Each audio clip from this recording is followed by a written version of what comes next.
నమస్తే, welcome to hello doctor.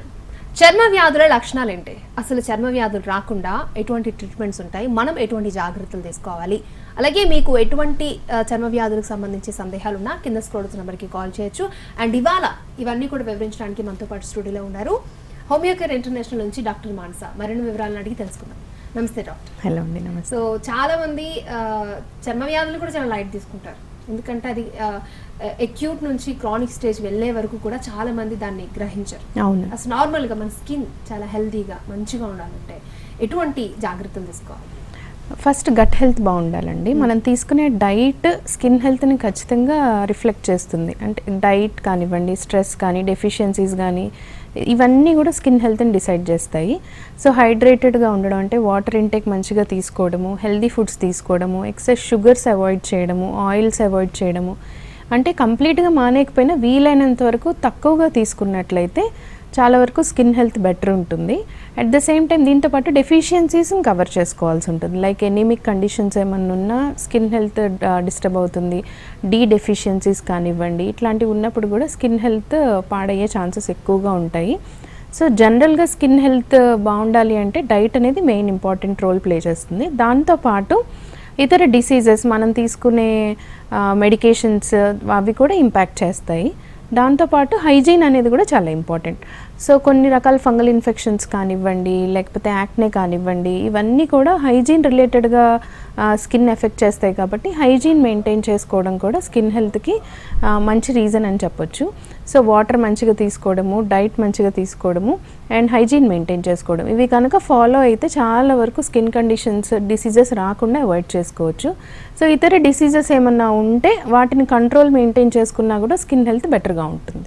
Okay అండి. నార్మల్గా అందరూ ఫస్ట్ చూసేది ఫేస్ని పట్టించుకున్నంత ఇదిగా కాళ్ళని, చేతుల్ని, బాడీని చాలా మంది పట్టించుకోరు, రైట్? ఈ మధ్యన కొంచెం అవేర్నెస్ వచ్చిందని చెప్పుకోవచ్చు. లైక్ ఇన్స్టాలో రీల్స్ చూడడం కానీ, లైక్ ప్రోడక్ట్స్ చూడడం కానీ. సో బాడీలో ప్రతి పార్ట్ కూడా సమానమే. సో ఓన్లీ ఫేస్ని ఒక్కదాన్నే ఎందుకు ఎక్కువ చాలా మంది డెడికేటెడ్గా దాని గురించి వర్క్ చేస్తారంటారు? మీరు చెప్పింది, ఎందుకంటే ఫస్ట్ ఏ పర్సన్ అయినా చూడగానే ఫస్ట్ కనిపించేది ఫేసే కాబట్టి ఫేస్ మీద ఉన్న స్కిన్కి ఎక్కువ ఇంపార్టెన్స్ ఇస్తారు. కానీ ఫేస్ మీద ఉన్న స్కిన్తో పాటు బాడీలో కాళ్ళకి, చేతుల మీద ఉండే స్కిన్ కూడా వెరీ ఇంపార్టెంట్. కానీ ఫేస్ స్కిన్ చాలా సెన్సిటివ్గా ఉండడం వల్ల మనకి డైట్ రిలేటెడ్గా కానీ, వెదర్ రిలేటెడ్గా కానీ త్వరగా చేంజెస్ కనిపించడము.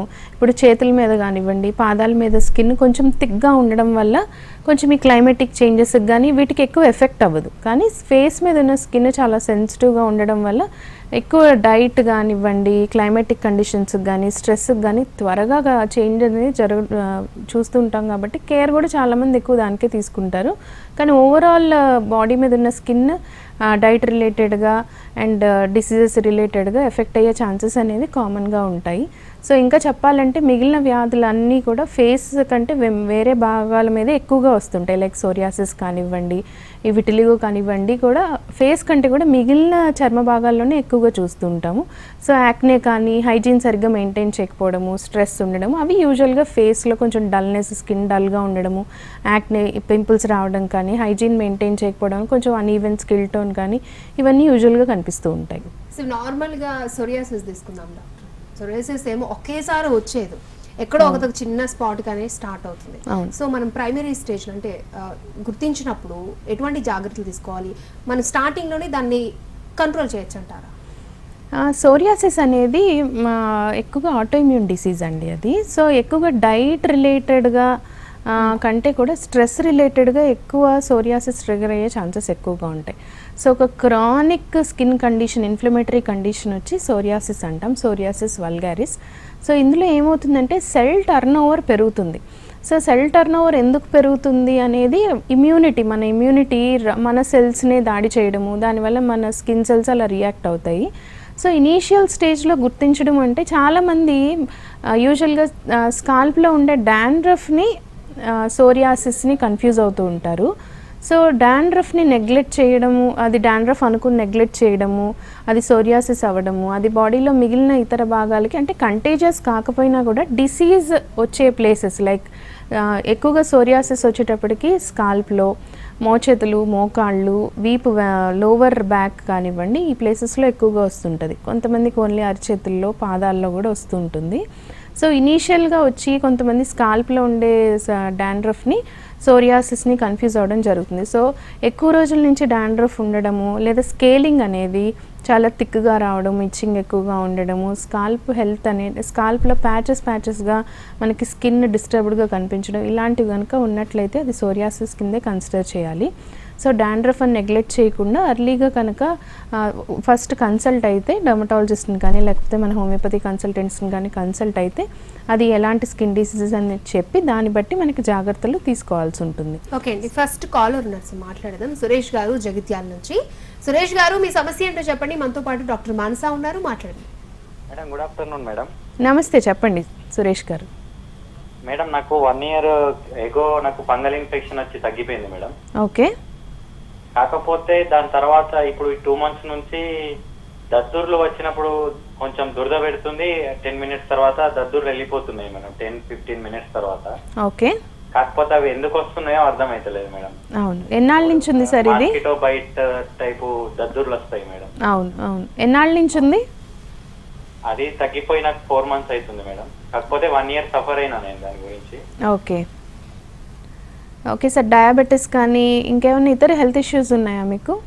అలాంటి ఏం లేవు, థైరాయిడ్ డయాబెటిక్స్ ఏం లేవు. ఓకే, మీరు సఫర్ అవుతున్న ప్రాబ్లమ్ని అర్టికేరియా అంటామండి.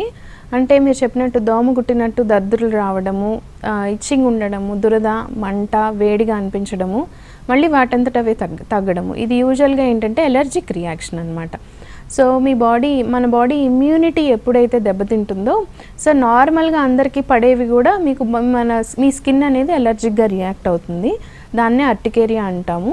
ఫస్ట్ దేంతో ట్రిగర్ అవుతుంది అనేది ఒకసారి గమనించుకోండి. అంటే డైట్లో వచ్చేటప్పటికి ఆయిల్స్ కానివ్వండి, సీ ఫుడ్ కానీ లేకపోతే కొన్ని రకాల పప్పు దినుసులు కానీ ఇలాంటివి తీసుకున్నప్పుడు ట్రిగర్ అయ్యే ఛాన్సెస్ ఎక్కువగా ఉంటాయి.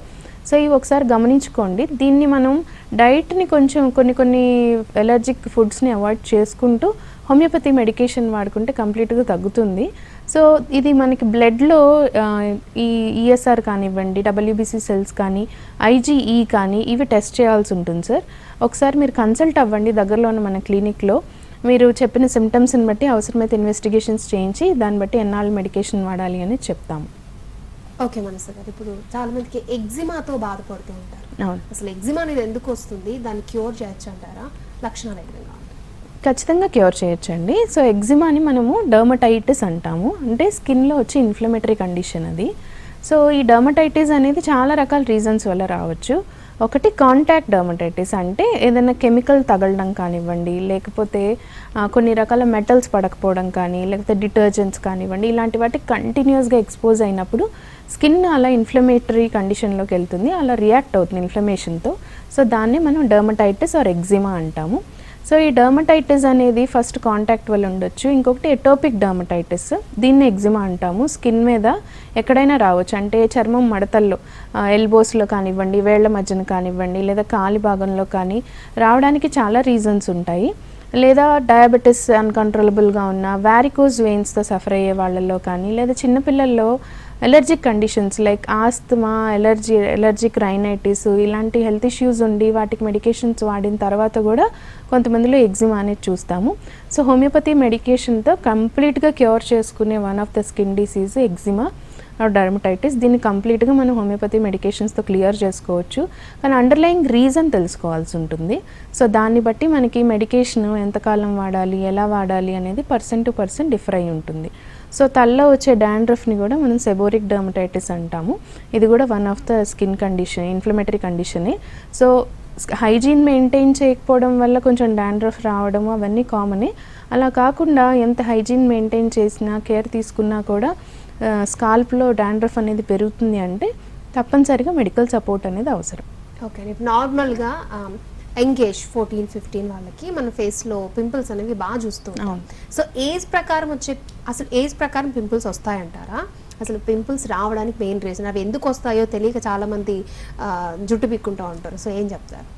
సో యాక్నే అనేది యూజువల్గా ఆయిల్ సెక్రీషన్, అంటే సీబమ్ సెక్రీషన్ ఎక్కువగా ఉన్నప్పుడు మన ఫేస్లో ఉండే ఆయిల్ గ్లాండ్స్ అనేవి ఎక్కువగా సీబమ్ ప్రొడ్యూస్ చేసినప్పుడు, లేదా పోర్స్ మన స్కిన్లో ఉండే పోర్స్ క్లాగ్ అయినప్పుడు యూజువల్గా యాక్నే వస్తాయి. సో హార్మోనల్ చేంజెస్ అంటే పీసీఓడి కానివ్వండి, బాగా ఓపెన్ అవడం వల్ల. క్లాగ్ అంటే పోర్స్ అనేవి మనకి స్కిన్లో చిన్న చిన్న హోల్స్ ఉంటాయి. అవి హైజీన్ మెయింటైన్ చేయకపోవడం వల్ల కానీ, లేదా కొన్ని రకాల కాస్మెటిక్స్ సరిగ్గా క్లెన్స్ చేసుకోకపోవడం వల్ల కానీ, లేదా డాండ్రఫ్ వల్ల కానీ, డస్ట్కి ఎక్స్పోజ్ అవ్వడం వల్ల కానీ ఆ పోర్స్ అనేవి క్లోజ్ అయిపోతాయి అన్నమాట. సో దానివల్ల యాక్నే వచ్చే ఛాన్సెస్ అనేవి ఎక్కువగా ఉంటాయి. వీటితో పాటు హార్మోనల్ ప్రాబ్లమ్స్ లైక్ పీసీఓడి కానివ్వండి, రెగ్యులర్ పీరియడ్స్ ఉన్న పిల్లల్లో కూడా యూజువల్గా యాక్నే వస్తాయి. సో ఇక్కడ యాక్నే అంటే సింపుల్గా ఎప్పుడో ఒకసారి ఒక చిన్న పింపుల్ 1 or 2 పింపుల్స్ రావడము, వాటంతట అవి తగ్గిపోవడము, అవి వెరీ వెరీ కామన్. దానికి మనం ప్రత్యేకంగా మెడికేషన్ వాడాల్సిన అవసరం లేదు. కొంచెం స్కిన్ కండిషన్, స్కిన్ టైప్ని మనం అనలైజ్ చేసుకుని ఎక్కువ డ్రై అవుతుందా, లేదా కాంబినేషన్ స్కిన్ ఉందా, ఆయిలీ స్కిన్ ఉందా అనే దాన్ని బట్టి కొంచెం హైజీన్ కేర్ తీసుకుంటే సరిపోతుంది. అలాగే బయటకు వెళ్ళొచ్చినప్పుడు అంటే డస్ట్కి ఎక్కువ ఎక్స్పోజ్ అయ్యి వచ్చినప్పుడు కొంచెం క్లీన్ చేసుకోవడము, అండ్ పడుకునేటప్పుడు ఫేస్ మీద ఎలాంటి ఆయిలీ అప్లికేషన్స్ కానివ్వండి, కాస్మెటిక్ అప్లికేషన్ మేకప్ కానీ అలాంటివి రిమూవ్ చేసుకొని పడుకోవడము, ఇవి సింపుల్గా మెయింటైన్ చేస్తే చాలా వరకు ఈ యాక్నే అనేవి తగ్గించుకోవచ్చు. అలా కాకుండా మగపిల్లల్లో కానివ్వండి, ఆడపిల్లల్లో కానీ ఈ యాక్నే రోజేసే అంటాము. అంటే యాక్నే సివియర్ కండిషన్లో ఉంటాయి. అంటే గ్యాప్ లేకుండా చెంపలు మొత్తం యాక్నే రావడము, ముక్కు మీద రావడము, చిన్ ఏరియాలో కానివ్వండి, బ్యాక్ వీపు మీద కూడా యాక్నే వస్తాయి. సో ఇలాంటి స్కిన్ యాక్నే ఉన్నప్పుడు మాత్రం తప్పనిసరిగా మెడికేషన్ అనేది తీసుకోవాలి. దీనికి కూడా మనకు హోమియోపతి మెడికేషన్ అనేది హెల్ప్ అవుతుంది. సో ఒకవేళ హార్మోనల్ ప్రాబ్లమ్స్ ఉండి దానికి రిలేటెడ్ దాంతోపాటు యాక్నే వస్తున్నట్లయితే ముందు హార్మోనల్ ప్రాబ్లమ్ని ట్రీట్ చేయాల్సి ఉంటుంది. దాంతోపాటు స్కిన్ హెల్త్ కూడా బెటర్ అవుతుంది. ఓకే డాక్టర్, సో విటిలిగో అంటే ఏంటి, దాని లక్షణాలు ఏ విధంగా ఉంటాయి? విటిలిగో అంటే మన బాడీ మీద ఏర్పడే తెల్లటి మచ్చలు, వాటిని మనం విటిలిగో అంటాము. హైపో పిగ్మెంటెడ్ ప్యాచెస్ని విటిలిగో అంటాము. సో ఇక్కడ ప్రతి బాడీ మీద వచ్చే ప్రతి తెల్లటి మచ్చ కూడా విటిలిగో అవ్వాల్సిన అవసరం లేదు. మనకి ఎప్పుడైతే క్లియర్ ఎడ్జెస్ ఉండి మిగిలిన చర్మం భాగంతో కంపేర్ చేస్తే చాలా తెల్లగా క్లియర్ ఎడ్జెస్ కనుక ఉన్నట్లయితే, మార్కెడ్గా కనిపిస్తున్నట్టయితే అది విటిలిగో అంటాం. సో అలా కాకుండా చిన్నపిల్లల్లో కొంచెం పేల్నెస్ కనిపిస్తుంది, చిన్న చిన్న పేల్ ప్యాచెస్ చంపల మీద కానీ యూజువల్గా చర్మం భాగంలో ఎక్కడైనా కనిపిస్తూ ఉంటే అవి డెఫిషియన్సీస్ కూడా అయి ఉండొచ్చు. అలా కాకుండా మనకి ప్రామినెంట్గా వైట్గా మిల్కీ వైట్గా కనుక ప్యాచెస్ కనిపిస్తున్నట్లయితే వాటిని విటిలిగో అంటాం. సో మనకి చర్మానికి రంగునిచ్చే మెలనిన్ సెల్స్ మెలనిన్ పిగ్మెంట్ అనేది కోల్పోవడం వల్ల చర్మం ఎలా తెల్లబడుతుంది. సో ఇలా మెలనిన్ పిగ్మెంట్ తయారవ్వకపోవడానికి అయితే మనకి మెలనిన్ తయారు చేసే సెల్స్ పనిచేయకపోవడం కానీ, లేదా మెలనిన్ తయారు చేసే కణాలు డిస్ట్రాయ్ అవ్వడం కానీ, అంటే చనిపోవడం కానీ, ఈ 2 రీజన్స్ వల్ల యూజువల్గా విటిలిగో అనేది వస్తుంది. సో విటిలిగో రావడానికి ముఖ్య కారణాలు వచ్చేటప్పటికి ఫ్యామిలీ కండిషన్, అంటే ఆల్రెడీ ఫ్యామిలీలో ఎవరికైనా విటిలిగో ఉన్నట్లయితే యూజువల్గా ఇన్హెరిట్ అయ్యి వచ్చే అవకాశాలు ఉంటాయి. వాటితో పాటు ఎన్విరాన్మెంటల్ ఫ్యాక్టర్స్ కానీ, డెఫిషియన్సీస్ కానీ, కొన్ని రకాల ఇన్ఫెక్షన్స్ కానీ, లేదా అండర్లయింగ్ డిసీజెస్ టైప్ 1 డయాబెటీస్ కానీ, హైపోథైరాయిడ్ కానీ, లేదా ఇతర ఆటోఇమ్యూన్ కండిషన్స్ ఏమన్నా ఉన్నా కూడా విటిలిగో వచ్చే అవకాశాలు ఉంటాయి. ఓకే అండి, నార్మల్గా ఎక్కువ మంది, అంటే నేను అబ్జర్వ్ చేసిన దాని ప్రకారం ఎక్కువ మంది ఫేస్ మీద బ్లాక్ స్పాట్స్తో, నోస్ మీద, చీక్స్ మీద, ఈవెన్ హ్యాండ్స్ మీద కూడా ఎక్కువ వస్తూ ఉంటుంది. సో దాన్ని మనం కంట్రోల్ చేయొచ్చు అంటారా? Like pigmentation, black pigment control చేయొచ్చండి. వాటిని హైపర్ పిగ్మెంటేషన్స్ ఫేస్ మీద రావడానికి యూజువల్గా అవి మెలాస్మా అంటాము. ఈ మెలాస్మా రావడానికి ఏజింగ్, యూజువల్గా మెనోపాజ్ ఫేజ్లో కానీ, మగవాళ్ళలో వచ్చేటప్పటికి 40s 50s ఆ ఏజ్లో కానీ, యూజువల్గా ఆడవాళ్ళకి వచ్చేటప్పటికి ముక్కు చెంపల భాగం మీద, మగవాళ్ళకి వచ్చేటప్పటికి ఫోర్ హెడ్ సైడ్స్ పైన యూజువల్గా హైపర్ పిగ్మెంటేషన్ అనేది చూస్తూ ఉంటాం. సో దీనికి మనం కంట్రోల్ చేసుకోవచ్చు, క్లియర్ చేసుకోవచ్చు కూడా, కానీ కేర్ అవసరం. అంటే సన్కి ఎక్స్పోజ్ అయినప్పుడు మెలనిన్ ఉత్పత్తి అనేది ఇంకా పెరుగుతుంది కాబట్టి బేసిక్ సన్ స్క్రీన్ లాంటివి యూజ్ చేయడము, దాంతోపాటు ప్యారలల్గా మనకు హోమియోపతి మెడికేషన్ యూజ్ చేయడం, ఇవి చేస్తే ఖచ్చితంగా మెలాస్మాలో కూడా కంప్లీట్గా మనం ఇంప్రూవ్మెంట్స్ చూడొచ్చు. దీంతో పాటు ఇతర హార్మోనల్ చేంజెస్ కూడా ఉంటాయి. ఆడవాళ్ళలో వచ్చేటప్పటికి మెనోపాజ్ ఫేజ్లో కూడా ఇలాంటివి ఉంటాయి కాబట్టి కొంచెం టైం టేకింగ్ ఉంటుంది. అదేవిధంగా మగవాళ్ళలో వచ్చేటప్పటికి డయాబెటీస్ కంట్రోల్ లేకపోయినా, బీపీ ఉన్నా, ఒబేసిటీ ఉన్నా కూడా ఇలాంటి పిగ్మెంటేషన్స్ అవి చూస్తూ ఉంటాం. సో ఎప్పుడు కూడా మెడిసిన్ మీద కంప్లీట్గా డిపెండ్ అవ్వడమే కాదు, కొంత మనం లైఫ్ స్టైల్ చేంజెస్ కూడా చేసుకున్నట్లయితే ఇలాంటి పిగ్మెంటేషన్ ఇష్యూస్ కానీ హైపర్ పిగ్మెంటేషన్ కానీ వీటన్నిటిని కూడా మనం క్లియర్ చేసుకోవచ్చు. ఓకే అండి, ఇప్పుడు నార్మల్గా చర్మ వ్యాధులన్నా లైక్ కాస్మెటిక్స్ అన్నా ఏదైనా కూడా చాలా కాస్ట్లీ. అసలు ఇలా వెళ్ళాలి అంటే 5 to 10K వరకు మనం ఉంటేనే వెళ్ళాల్సిన సిచ్యువేషన్. సో అంత కాస్ట్లీ చేసినా కూడా రిజల్ట్ ఉంటుందో లేదన్నది తెలియదు. సో హోమియోపతిలో ఏ విధంగా తక్కువలో అందరూ ఎఫోర్డ్ చేసే విధంగా ట్రీట్మెంట్ అందించగలరంటారా? తప్పకుండా అండి. అంటే మీరు చెప్పేది ఏంటి అంటే కాస్మెటిక్ థెరపీస్ అంటాం వాటిని, స్కిన్ థెరపీ, స్కిన్ ట్రీట్మెంట్స్ అంటాము. అవి ఏంటంటే ఎక్స్టర్నల్గా మీకు పిగ్మెంటేషన్ తగ్గించుకోవడానికి కొన్ని రకాల యాంటీ ఆక్సిడెంట్స్ వాడడం కానీ లేదా స్కిన్ పీలింగ్ ఏజెంట్స్ వాడడం కానీ అవి జరుగుతుంది. సో అవి మీకు ఇన్స్టెంట్ రిజల్ట్స్ని ఇస్తాయి. కానీ ఇక్కడ హోమియోపతిలో మనము అలాంటి ఎక్స్టర్నల్ థెరపీస్ ఏమీ ఉండవు. మన హోమియోపతిలో ఏంటి అంటే రూట్ కాజ్ ఏంటి అనేది తెలుసుకోవడం జరుగుతుంది. సో రూట్ కాజ్ని బేస్ చేసుకుని మనం యాక్నేని కానివ్వండి, పిగ్మెంటేషన్ ఇష్యూస్ని కానీ ట్రీట్ చేస్తాం. సో ఇన్స్టెంట్ రిజల్ట్స్ అయితే రావు, కానీ మనం లాంగ్ రన్లో వాడినప్పుడు ఏంటంటే స్కిన్ హెల్త్ బెటర్ అవుతుంది. సో ఇప్పుడు పీసీఓడితో సఫర్ అయ్యే అమ్మాయి ఉంది, యాక్నేకి పైన తీసుకునే ట్రీట్మెంట్స్ వల్ల టెంపరీ రిజల్ట్స్ ఉన్నా కూడా మళ్ళీ రిపీట్ అవుతాయి. కానీ హోమియోపతిలో మనం ఆ పీసీఓడి హార్మోన్ ఇంబ్యాలెన్స్ని న్యాచురల్గా మెడికేషన్తో కరెక్ట్ చేసుకుని కొంత డైట్ని అడ్వైస్ చేసి డైట్ని రెక్టిఫై చేసుకుని వెయిట్ ఏమన్నా ఎక్కువగా ఉంటే వెయిట్ లాస్ చేసుకుంటూ కొంచెం జాగ్రత్తలు తీసుకున్నట్టయితే స్కిన్ బెటర్ అవుతుంది, హార్మోన్ ప్రాబ్లమ్స్ కూడా బెటర్ అవుతాయి. సో ఇన్స్టెంట్ రిజల్ట్ కోసం అవసరాన్ని బట్టి తీసుకుంటే తీసుకోవచ్చు, కానీ అవి పర్మనెంట్గా ఉండవు. ఎప్పుడైనా కూడా ఇంప్రూవ్మెంట్స్ అనేవి ఇంటర్నల్ నుంచే రావాలి. మనకి లోపల నుంచి హెల్త్ బాగుంటే ఆటోమేటిక్గా స్కిన్ డిసీజెస్ అన్నీ కూడా మనసు దగ్గర ఇప్పుడు నార్మల్గా మంచి హెల్దీ స్కిన్ని మెయింటైన్ చేసుకోవాలి అంటే తీసుకోవాల్సిన జాగ్రత్తలు ఏంటి? అలాగే ఫుడ్ హ్యాబిట్స్ ఎటువంటి చేంజెస్ చేసుకోవాలంటే? ఇప్పుడు మనకి డిసీజ్ని బట్టి ఫుడ్ డైట్ అనేది మారుతుందండి. అంటే ఇప్పుడు యాక్నేకి వచ్చేటప్పటికి కంప్లీట్గా ఆయిలీ ఫుడ్స్ అనేది అవాయిడ్ చేసుకోవాలి, జంక్ అవాయిడ్ చేసుకోవాలి. సోరియాసిస్లో వచ్చేటప్పటికి స్కిన్ ఇరిటేట్ చేసే ఫుడ్స్ లైక్ రెడ్ మీట్ కానివ్వండి, లేకపోతే స్మోకింగ్, ఆల్కహాల్ ఇలాంటివి తప్పనిసరిగా అవాయిడ్ చేసుకోవాల్సి ఉంటుంది. అలాగే విటిలిగోలో యూజువల్గా డైరీ ప్రొడక్ట్స్, బాడీకి ఇమ్యూనిటీని డిస్టర్బ్ చేసే, ఇన్ఫ్లమేటరీ కండిషన్ని పెంచే డైట్ని అవాయిడ్ చేసుకోవాల్సి ఉంటుంది.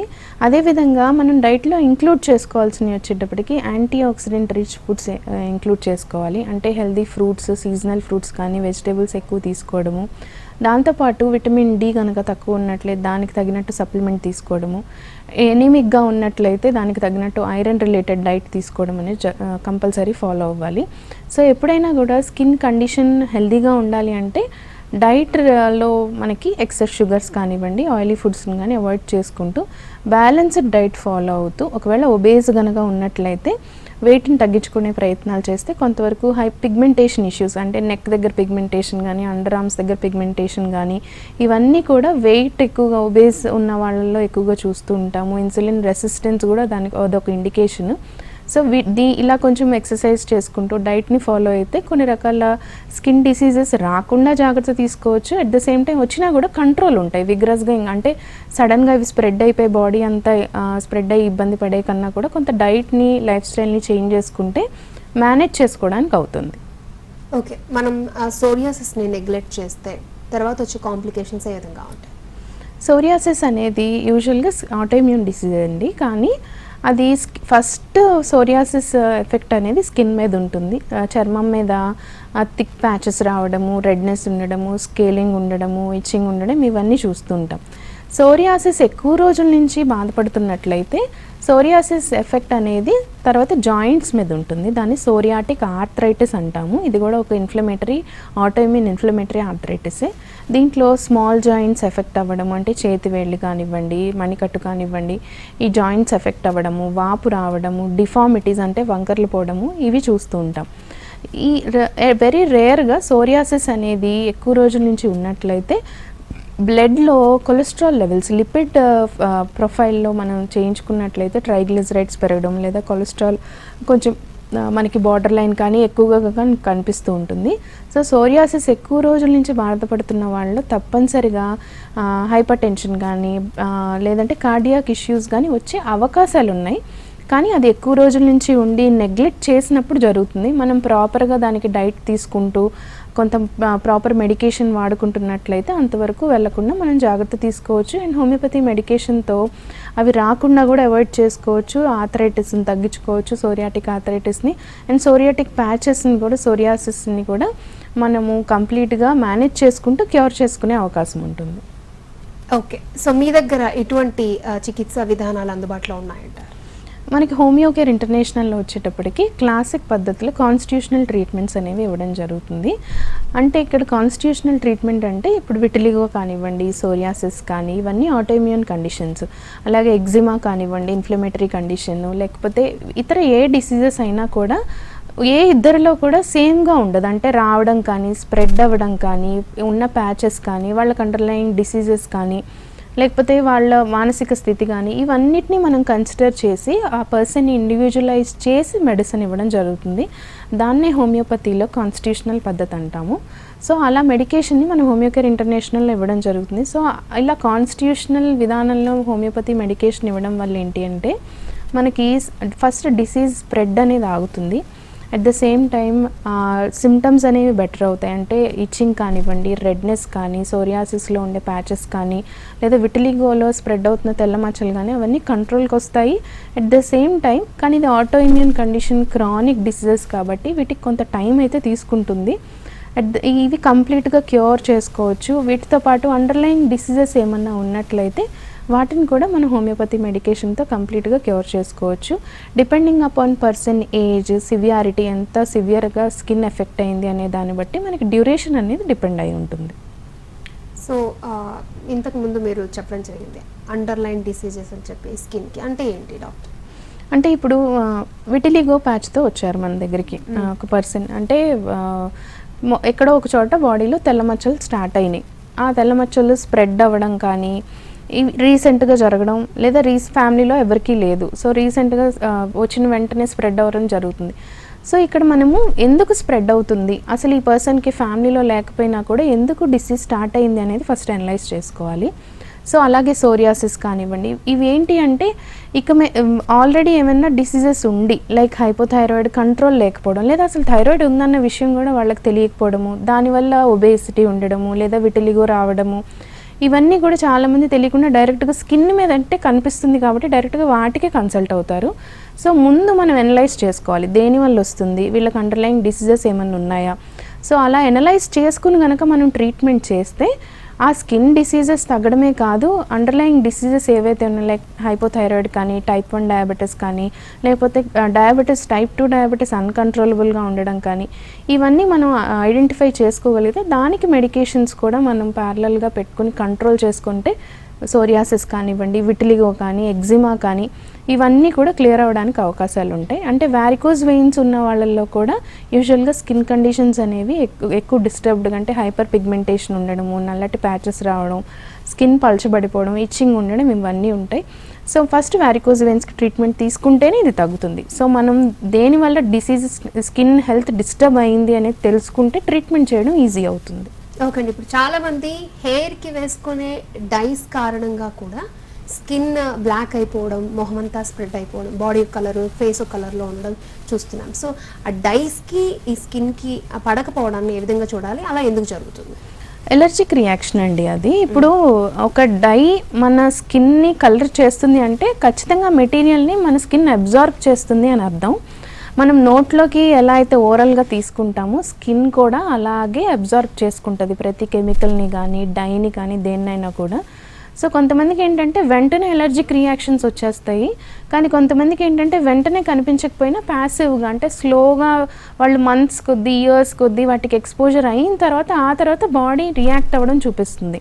సో మన దగ్గర కొంతమంది వస్తారు యూజువల్గా అర్టికేరియా కానివ్వండి, లేకపోతే హైపర్ పిగ్మెంటేషన్ కానీ, ఇలాంటి వాటితో ఫేస్ మీద కానీ ఇలాంటివి వచ్చినప్పుడు మేము ఇన్ని ఇయర్స్ నుంచి వాడుతున్నాం డాక్టర్, మాకు ఎప్పుడూ లేదు, ఇప్పుడే ఎందుకు వస్తుంది అంటే, సో కొన్ని సబ్స్టెన్సెస్ ఏంటంటే బాడీ ఇమీడియట్గా రియాక్ట్ అవ్వకపోవచ్చు, కానీ స్లోగా ఎప్పుడైతే బాడీకి అది నెమ్మదిగా అబ్జార్బ్ అవుతూ ఉన్నప్పుడు రియాక్షన్స్ అనేవి కొన్ని డేస్ తర్వాత కానీ, మంత్స్ తర్వాత కానీ, ఇయర్స్ తర్వాత కానీ చూపించవచ్చు.